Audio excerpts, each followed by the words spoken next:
Hey, this is Edward today. I want to share another video about business in general, buying businesses, and I'll share some key insights and some key distinctions that I got this week from interacting with the market, working with a lot of different brokers, working with a lot of different buyers in the market, sellers in the market that are looking to acquire businesses and sell businesses and so forth.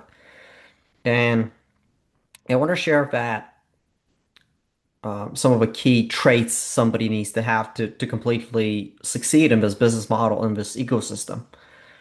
And also what assets or what things you need to surround yourself with to be able to also succeed in this space. So first of all, I think that if you're really a serious buyer in a space and you really want to succeed and you're maybe doing your first deal, maybe second deal, maybe third deal, you want to scale for this, you really need to consider the fact that the attitude you have as a buyer is really what's going to break you or make you win of a space. And I'll give you an example. If you're kind of in this ecosystem and you think that you will be able to do a few reach outs, you're going to talk to a few brokers here and there, you're going to reach out to a few companies here and there, and suddenly that's going to give you success, suddenly that's going to help you kind of acquire a company, you're mistaken. You're going to need to go through a lot of learning. You're going to need to go through thousands and thousands of contacts and probably rejections until you're actually going to get a result. And most people don't realize how difficult it is if you never done it before. And you got to understand that you're getting into one of the most competitive environments and also the most rewarding environments financially if you're succeeding. So because of that, one, that needs to excite you because there's going to be less overall competition that's going to stick because everybody's going to give up in 6 months. And two is it needs to make you realize that you need to build up your discipline, you need to build up your muscle to be able to advance and to be able to do this properly. So keeping a positive attitude in the process is going to help you. Being able to gain very constructive feedback from some of your team members or some of your associates or your communities is also going to help you.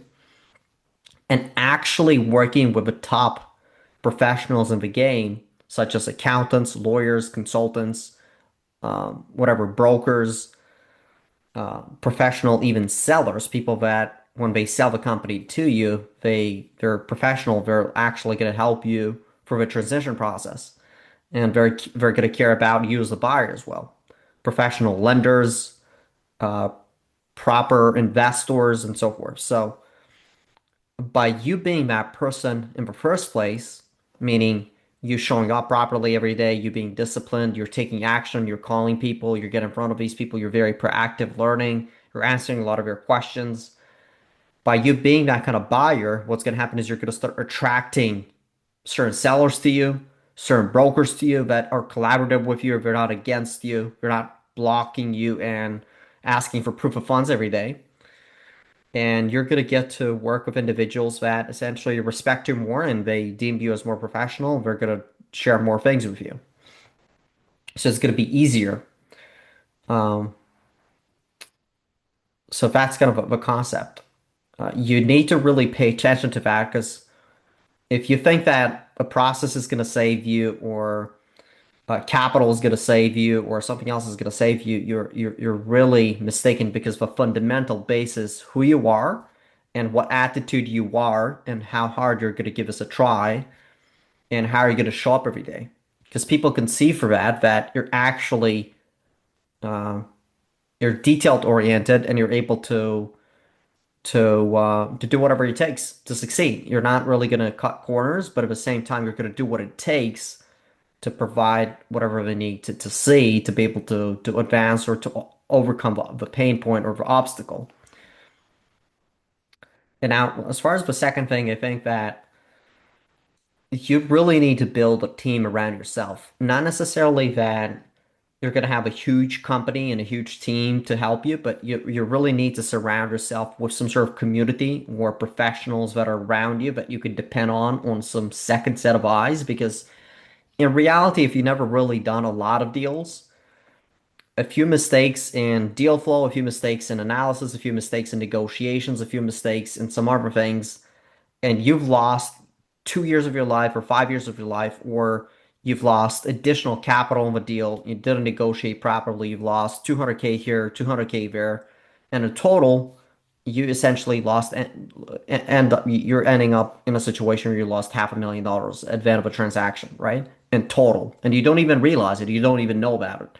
And when you looked at your past, you looked at future deals later, you realize, hey, if I've actually listened to somebody who's more experienced, I probably have saved up an additional 500,000. I probably have this business on a bigger enterprise value. I probably have bought this other kind of business that was in front of me and I was skeptical about it. Or I probably would have bought this other kind of business, right? So, as part of a team, I think what's important is you need to get somebody who's actually bought businesses. So it's like a combination of a consultant, but also a deal maker. You also need to get a lawyer involved, and ideally a person who understands the financials. So somebody who knows how to do quality of earnings. I think if you will surround yourself with some of these individuals in your deal making process, it's going to help you. Somebody that understands also how to talk to people and how to negotiate and how to find deals and how to navigate that is really going to be helpful if you've never done that before. A lot of people also think that if they've done a little bit of sales, they've talked to people, they're going to be able to properly do this. No, you're really going to make a lot of mistakes if you've never done it before. This is not sales. It has nothing to do with sales. It has to do with understanding the language of buying a business, positioning yourself on a completely different front. You're the buyer. You should position yourself as if you already have upper hand, not the seller. The seller is there to sell the company. You're there to qualify them if you really like the company. So it should be um, in a different frame and setting in most cases. You're not there to essentially comply to whatever they're trying to do. You're there to show them your process and to ask them questions and to see if they're qualified to do this with you. At the same time, you need to be able to add value to the deal. If you operationally can add value to the deal and you have the capital backing or you have the partners to back it up, you need to qualify the deal, not vice versa. Same thing if you're going to a lender. If you have a deal and you have operational value and the deal's fairly good, you're interviewing the lender, not the lender's interviewing you. Because you want to give value to the lender, you're their client. It's not vice versa, right?